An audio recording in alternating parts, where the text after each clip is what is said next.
Salut à tous, on se retrouve pour l'épisode 2285 du Zap Image. On commence aujourd'hui en ce mardi 25 avril avec des anniversaires. Et tout d'abord c'est celui de Raphaël Varane, il fête aujourd'hui en ce 25 avril, ses 30 ans. Donc il a remporté quasiment tout dans sa carrière, que ce soit la Ligue des Champions 4 fois, 4 Coupes du Monde des clubs, 3 Super Coupes d'Europe, 3 fois la Liga, 2 Super Coupes d'Espagne, une Ligue Cup, une Coupe du Roi, une Coupe du Monde et une Ligue des Nations. Donc il a remporté des trophées avec l'équipe de France, avec le Real Madrid et aussi avec Manchester United. La Ligue Cup, en gros la Carabao Cup remportée là il y a quelques jours, donc bon anniversaire à Raphaël Varane. On lui souhaite également un bon rétablissement parce qu'actuellement il est blessé. Il y a aussi Brice Samba, le gardien français, le gardien de Lens, qui fait une magnifique saison du côté de son club. Il fête aujourd'hui ses 29 ans. Il y a aussi le gardien algérien Reis Mboli, il fête aujourd'hui ses 37 ans. Et pour finir, c'est le regretté Johan Cruyff qui aurait fêté aujourd'hui ses 76 ans. Donc immense footballeur, considéré peut-être comme l'un des meilleurs joueurs de l'histoire du football, donc ancien joueur du Barça. Donc on pense fort bien sûr à lui. On va parler maintenant de tout ce qui s'est passé lors de la soirée hier soir. Hier soir, c'était lundi soir. Il y avait quelques matchs. On commence tout d'abord avec l'Atalanta Bergame contre l'AS Roma. Magnifique affiche du côté de la Serie A. Et c'est l'Atalanta Bergame qui s'est imposé 3-1 contre l'équipe de José Mourinho. Donc Pasalic, Toloa et Koopmeiners. Les 3 buteurs côté Bergame contre un but de Pellegrini côté AS Roma. Donc ça fait les affaires bien sûr de l'Atalanta Bergame à cette victoire. On peut voir les stats de la partie. Pourtant l'AS Roma a eu plus de possession, plus de tirs, le double de tirs par rapport à l'Atalanta. 7 tirs pour l'Atalanta, 14 pour l'AS Roma, mais sur ces 14 tirs, seulement une frappe cadrée. Il y a eu 13 tirs hors cadre pour l'équipe de José Mourinho. Ça n'a pas suffi bien sûr. En plus, ils ont été efficaces, que leur tir cadré a fini au fond des filets, que l'Atalanta efficace, 7 tirs, mais seulement 4 tirs cadrés, mais ça fait 3 buts, victoire logique et du coup méritée de cette équipe de l'Atalanta. On peut voir du coup tous les résultats de cette 31e journée de Serie A. Avec le match hier, c'était le dernier match de cette journée, et du coup on peut voir le classement toujours dominé par Naples, Lazio, Juve et Milan. Et c'est vrai que concernant le titre, on sait que l'équipe de Naples peut être sacré champion d'Italie en fin de semaine, bien sûr, si la Lazio ne gagne pas sur la pelouse de l'Inter et si Naples s'impose contre Salernitana, 14e du classement. Ça sera officiel le week-end prochain pour Naples. Mais vraiment la lutte où il y aura beaucoup de suspense, c'est pour les places qualificatives pour la Ligue des Champions. Donc la première place pour Naples, mais là, il reste encore 3 autres places, 2e, 3e et 4e place, et on peut voir que c'est serré 61, 59, 56, 56, 54, 52 avec l'Atalanta Bergame. Là je vous parle le nombre, c'est les points bien sûr de ces équipes. Donc c'est seulement les 4 premiers qui se qualifient pour la future saison de Ligue des Champions. Donc là aussi il y aura un énorme suspense par rapport aux plus grosses équipes italiennes. Et toujours avec le football italien, regardez aussi un petit coup d'œil aux meilleurs buteurs en Serie A. Donc cette saison c'est Victor Osimhen, 21 buts inscrits du côté de Naples devant Lautaro Martinez, l'attaquant de l'Inter Milan, qui a 15 buts après Lookman ou Enzola. Les deux sont à 13 buts inscrits du côté de la Serie A.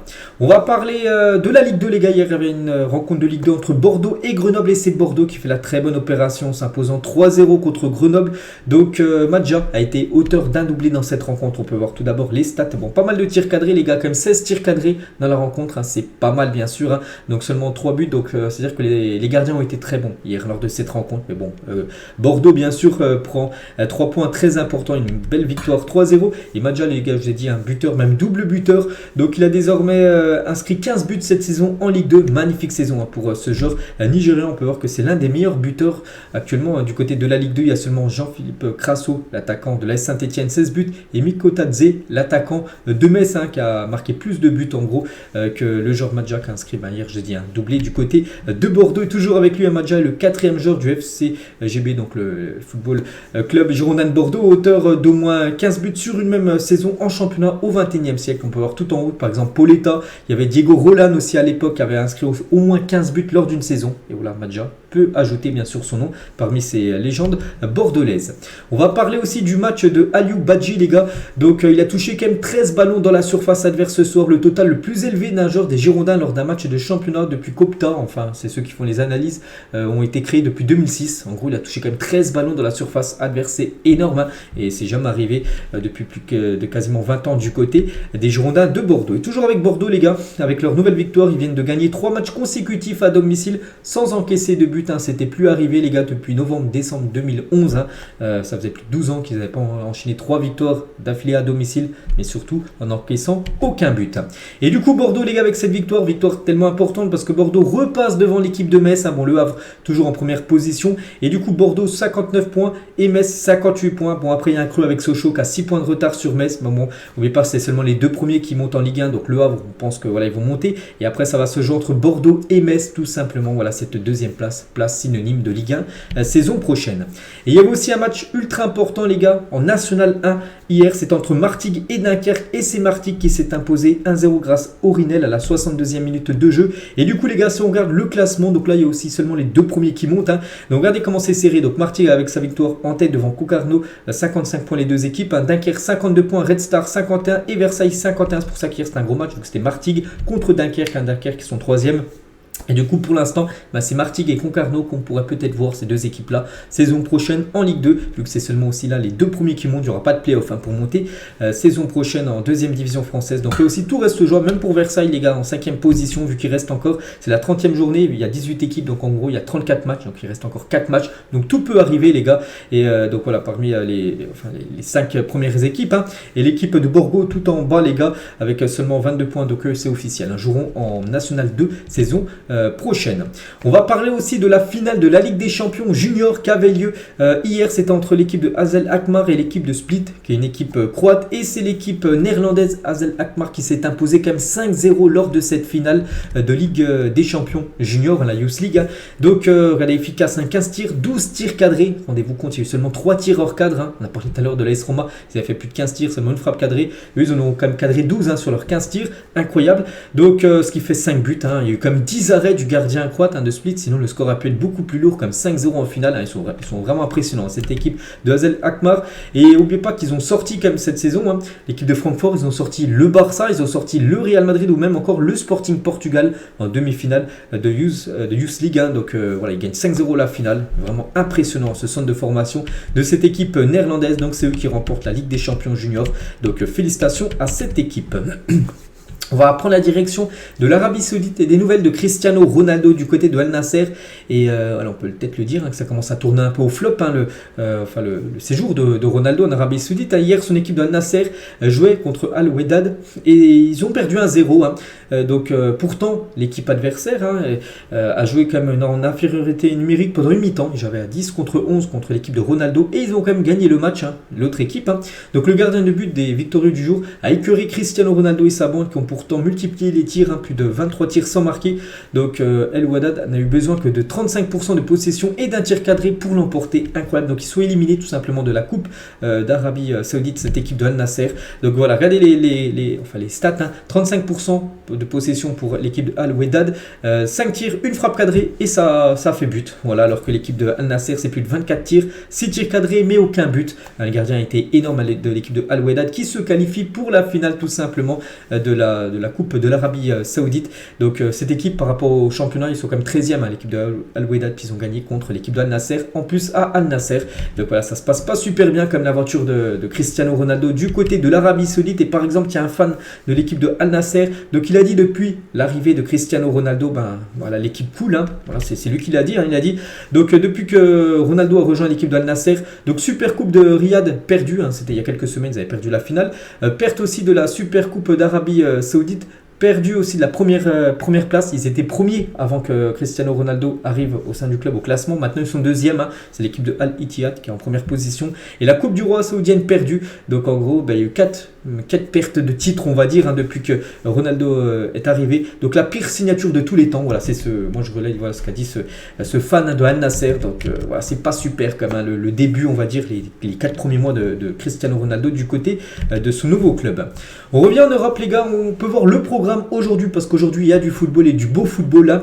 Donc par exemple, regardez en première ligue, hein, Wolverhampton, Crystal Palace, Aston Villa, Fulham ou même Leeds, Leicester, hein. Du côté de la Liga, Cadix, Osasuna, Gérone, Real Madrid et Betis Séville contre la Real Sociedad. On parlera de ces 6 rencontres bien évidemment dans l'édition de demain.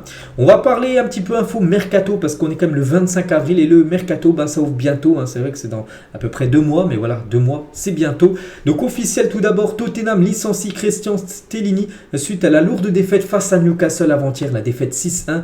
Donc lui, c'était le remplaçant par intérim de Conte qui avait été licencié il y a quasiment un mois. Et du coup, après cette défaite, même l'entraîneur intérim se fait licencier du côté de Tottenham. Et du coup, ça sera Ryan Mason qui est le nouvel entraîneur intérimaire, c'est lui les gars. Donc nouveau nommé entraîneur intérimaire de Tottenham, il a déjà été dans le passé. Il est de retour sur le banc après avoir pris la succession de José Mourinho suite à son licenciement.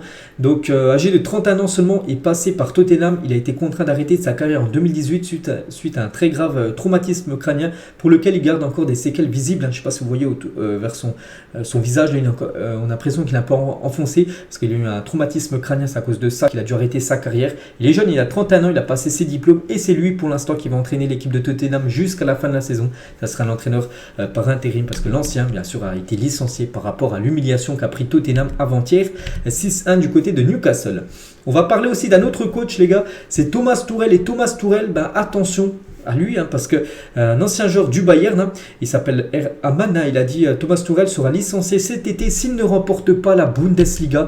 Donc il a dit l'entraîneur a donné une impression très confuse, s'il perd également le championnat, il est clair qu'il sera renvoyé. J'ai rarement vu un changement d'entraîneur où les choses empirent à court terme. Voilà ce qu'a dit cet ancien joueur du Bayern Munich par rapport à l'arrivée de Thomas Tuchel. C'est vrai qu'ils ont perdu la Coupe d'Allemagne, ils ont perdu la Ligue des Champions et là ils sont en train de perdre la Bundesliga. Ils ont perdu le match, Dortmund maintenant un point d'avance et Dortmund maintenant ils n'ont plus leur sort entre leurs mains, tout simplement, les joueurs du Bayern, parce que si Dortmund gagne tous les matchs, Dortmund sera champion. Et si le championnat n'est pas remporté, pourtant ça fait plus de 10 ans qu'il remporte le championnat, Thomas Tuchel, les gars, se fera licencier du Bayern. C'est incroyable. Il est arrivé il y a à peine un mois et il pourrait déjà se faire licencier dans un mois, bien sûr, si le Bayern ne remporte pas le championnat.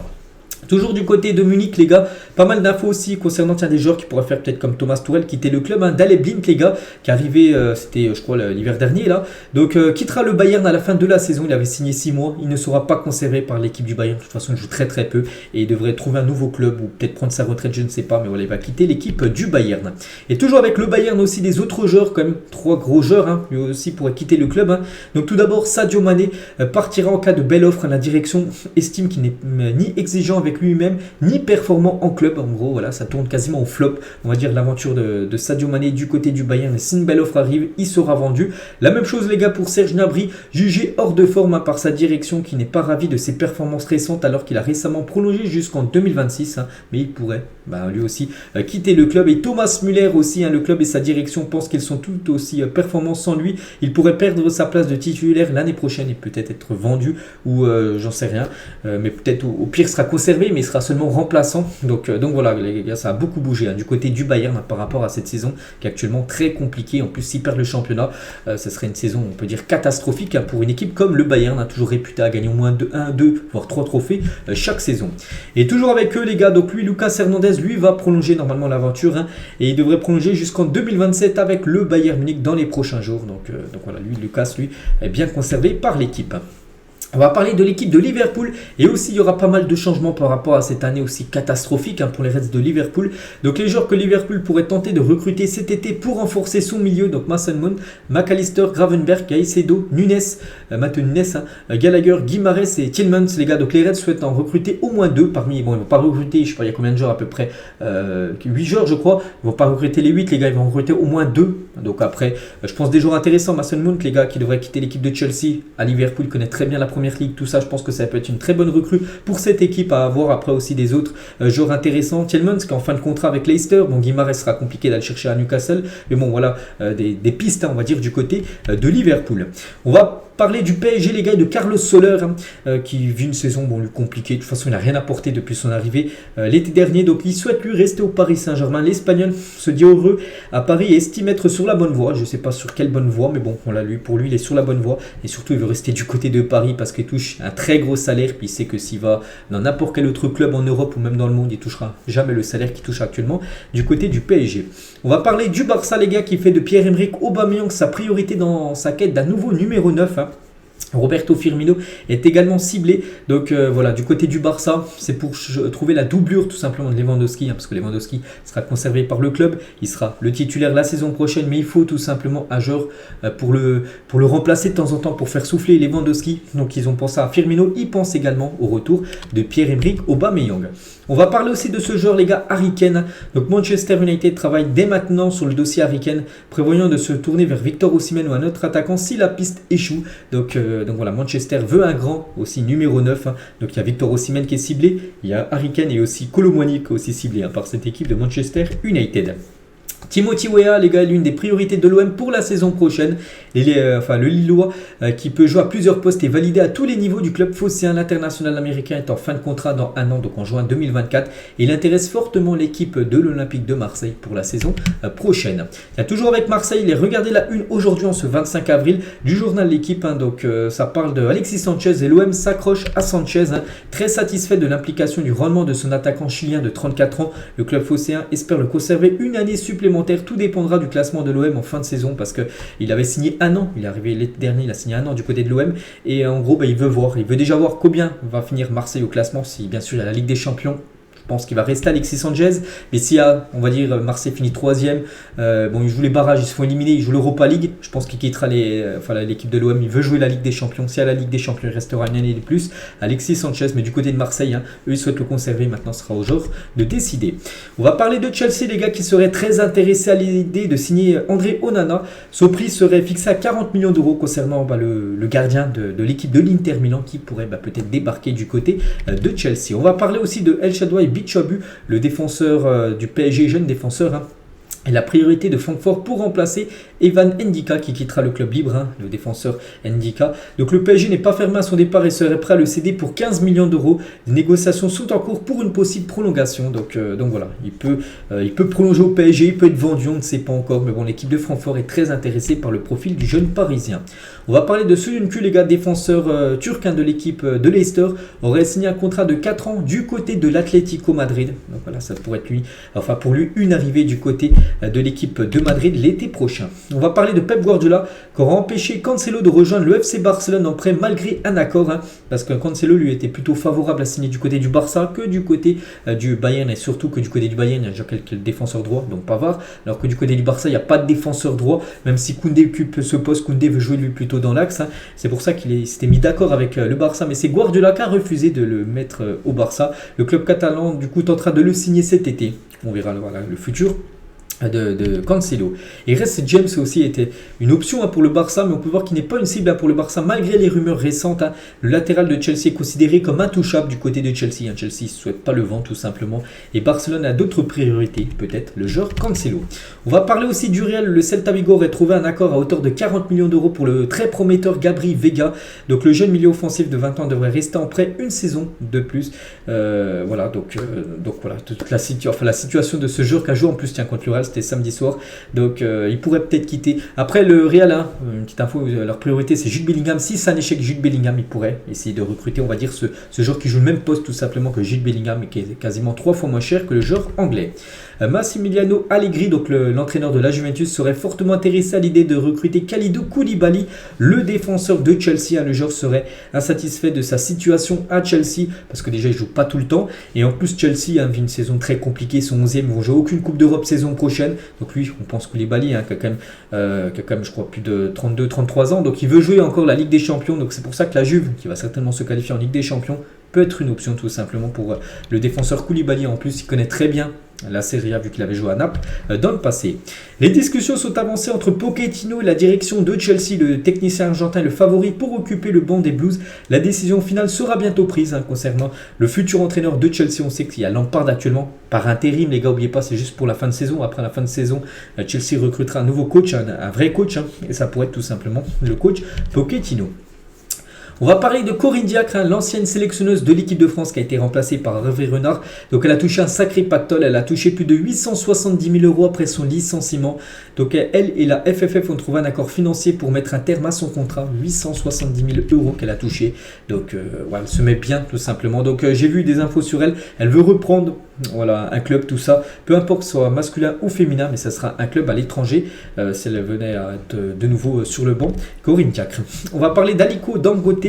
Devrait racheter Valenciennes contre 10 millions d'euros. Donc le milliardaire, c'est un milliardaire nigérian, souhaite faire du club nordiste un acteur majeur du football européen. Donc voilà, peut-être Valenciennes va se faire racheter par un milliardaire nigérian. Et ce milliardaire pour investir de l'argent dans l'équipe de Valenciennes et bien sûr peut-être permettre à Valenciennes de monter à Ligue 1 dans le futur. On va parler de Léo Messi qui est actuellement à Barcelone. Bon, il est revenu parce qu'aujourd'hui c'est la reprise de l'entraînement du côté du PSG. Mais dimanche, lundi, donc les 2 derniers jours là, c'est des jours de repos. Et Messi, les gars, quand il y a du repos, il prend son avion, son jet privé de Paris et il va à Barcelone. Donc il était du côté de Barcelone ces 2 derniers jours. Pour le moment, aucune rencontre avec Laporta ou Xavi. Mais on sait qu'il veut retourner du côté de Barcelone en tant que joueur, Léo Messi, pour la saison prochaine. On va parler de Zlatan, les gars, a ressenti une gêne au mollet contre Lecce lors du dernier match. Il a joué un petit peu, puis en gros, il a senti une gêne, les gars. Donc le média craint une fin de saison pour l'attaquant de l'AC Milan. Donc si c'est fin de saison, ce sera peut-être fin de carrière, parce qu'il y a un moment là, il enchaîne les blessures. Zlatan Ibrahimovic qui a déjà été blessé quasiment 9 mois cette saison. Il est revenu là, puis il a ressenti une gêne. Donc voilà, ça sent quand même, c'est très proche, on va dire, la fin de carrière de Zlatan Ibrahimovic. Lui aussi, les gars, Eden Hazard, une nouvelle rechute à la cheville pour Eden Hazard, absent du groupe du Real Madrid pour le match de ce soir en Liga. Il joue contre Girone. Le Real Madrid, Eden Hazard n'est pas dedans, donc il s'est de nouveau blessé. Pourtant il joue pas, mais bon, il s'est quand même blessé. L'attaquant belge passera de nouveaux tests médicaux, donc on lui souhaite également un bon rétablissement, ainsi aussi que Zlatan Ibrahimovic.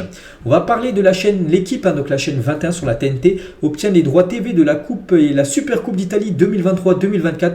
Les demi-finales et finales de cette saison seront également diffusées en clair. Donc par exemple demain c'est la demi-finale retour entre la Juventus et l'équipe de l'Inter Milan, et ce match sera diffusé sur la chaîne 21. Il n'y avait aucun diffuseur en France tout simplement, ni beIN Sport, ni aucun diffuseur, et du coup la chaîne L'équipe obtient les droits TV. Donc voilà, demain vous pourrez regarder cette demi-finale retour Juve-Inter, les gars, en clair, sur la chaîne 21. Et concernant Lukaku qui avait pris un rouge, du coup son rouge a été enlevé, parce que normalement il ne devait pas jouer le match demain, mais bon, il jouera bien. La préfecture de police de Turin a annoncé que 171 fans de la Juventus sont interdits de stade suite aux cris racistes à l'encontre de Romelu Lukaku en Coupe d'Italie lors de la demi-finale. Allez, on va parler de Militao, actuellement le meilleur buteur de la tête en Liga avec ses 5 réalisations. Pas mal, hein. C'est vrai qu'il est très bon sur corner, voilà, dans le secteur aérien, on peut dire.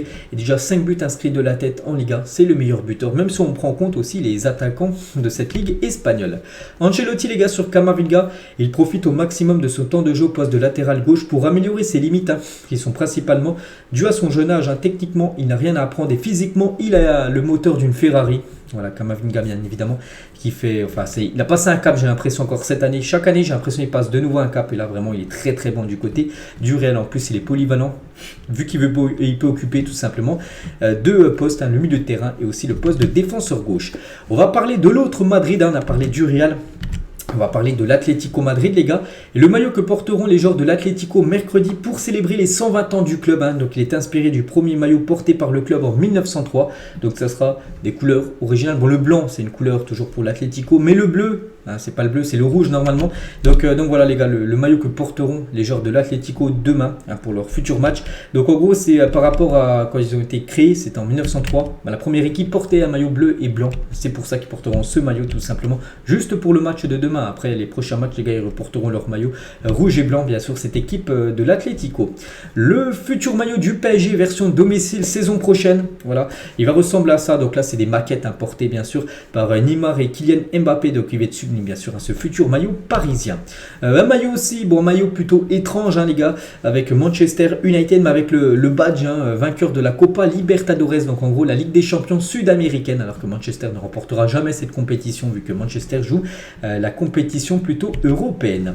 Les plus grosses avances à la mi-temps de l'histoire de la Première Ligue, vous saviez qu'avant-hier il y avait 5-0 pour Newcastle contre Tottenham.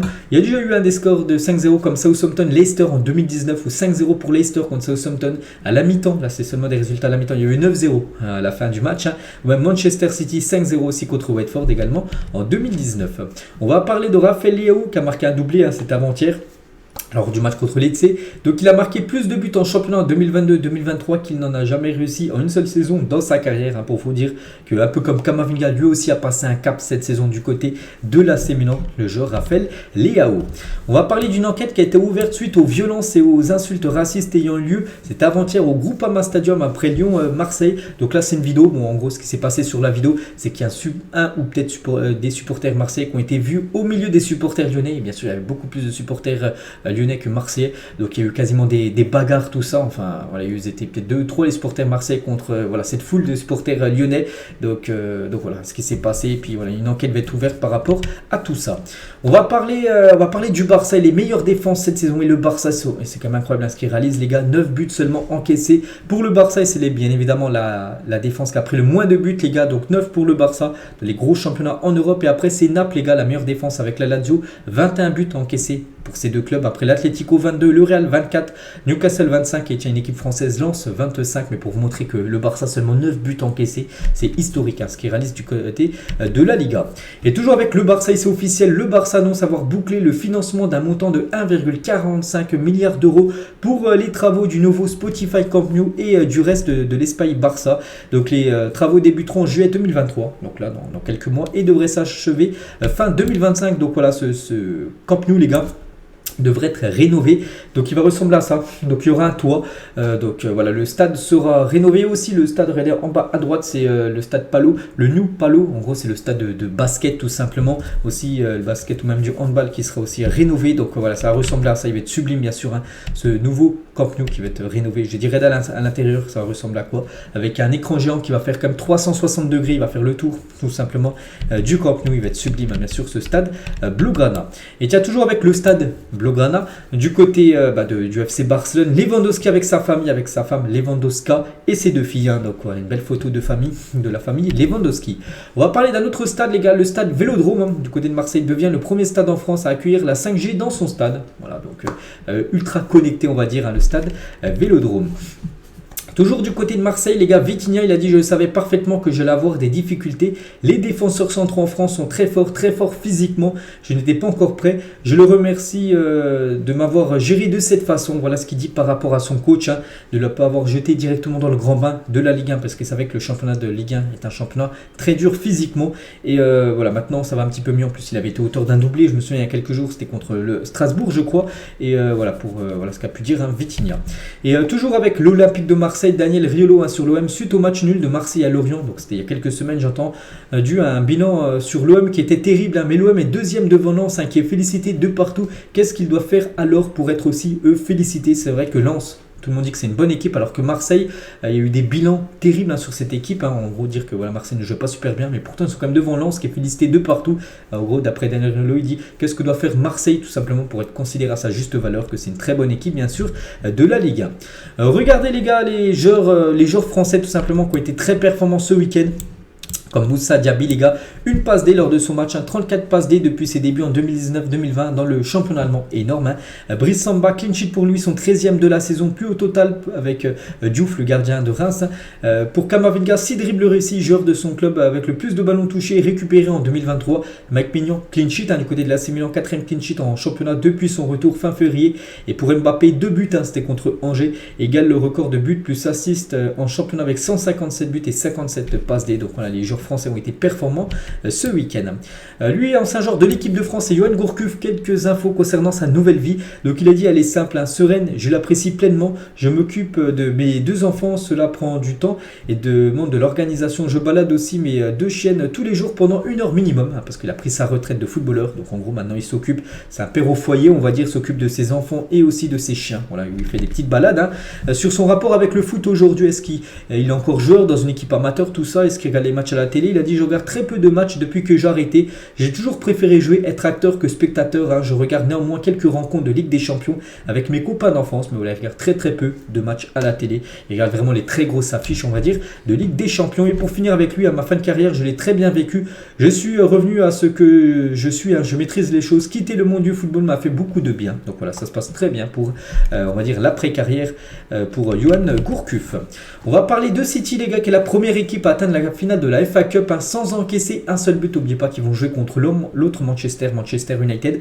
Et on peut voir que lors des 5 tours qu'ils ont passés pour arriver en finale, mais ils ont à chaque fois gagné, surtout à chaque fois gagné sans prendre de but. Ils ont gagné 4-0 contre Chelsea, 1-0 contre Arsenal, 3-0, je sais plus, je vois pas les cuissons, enfin je sais pas c'est qui l'équipe. Il y a eu 6-0 contre Burnley, il a 3-0 contre Sheffield United pour affronter maintenant Manchester United en finale. En tout, ça fait 17 buts inscrits.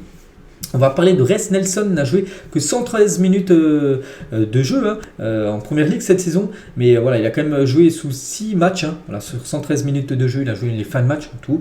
Donc ça fait 6 fois où il a joué. Pour 3 buts et 2 passes décisives, avec changement de score de 8-0 en faveur d'Arsenal quand il est sur le terrain. En gros, quand il est sur le terrain, son équipe d'Arsenal a marqué 8 buts sans que l'équipe prenne de but. Donc surtout que lui, il en a marqué 3 et 2 passes décisives. Donc on a un super sub parfait du côté des Gunners. 4 ans plus tard, le tweet est lunaire, les gars. Regardez, c'est le petit Lillois, c'est un Twitter, un Twitter en gros qui parlait de l'équipe de Lille et de ses 2 joueurs. Pour Rafael Leao, le club s'est résigné à l'idée de perdre Leao. C'est le plan selon Galtier. Donc c'était quand Leao était encore joueur lillois et on savait qu'il allait quitter cette équipe de Lille et allait rejoindre l'équipe de Milan. Et c'était sûr que Lille allait perdre son attaquant et ils avaient déjà identifié son remplaçant. Le remplaçant est désigné et Victor Osimhen considéré comme le profil pour le remplacer par le coach lillois. Et ça a été fait. Et c'est vrai que les deux, ça a été des réussites énormes du côté de Lille et maintenant dans leur club respectif, du côté de Milan ou même du côté de Naples. On va parler de Xabi Alonso, les gars. Depuis sa prise de fonction, Xabi Alonso a fait passer Leverkusen de la 17e place, l'avant-dernière place de la Bundesliga, à la 6e place. Et ils n'ont plus qu'à 6 points des places qualificatives pour jouer la prochaine Ligue des Champions. Ils sont qualifiés actuellement en Europa League, enfin demi-finale. Regardez, quand il a rejoint l'équipe, c'est à la 8e journée, avec l'ancien coach se fasse licencier parce qu'au bout de 8 journées, Leverkusen, c'était seulement une victoire, c'était 2 nuls et surtout 5 défaites. Et depuis que Xabi Alonso a pris l'équipe, donc maintenant Leverkusen est 6e avec 14 victoires, 5 nuls et 10 défaites. Donc on a complètement changé la donne du côté de Leverkusen, Xabi Alonso.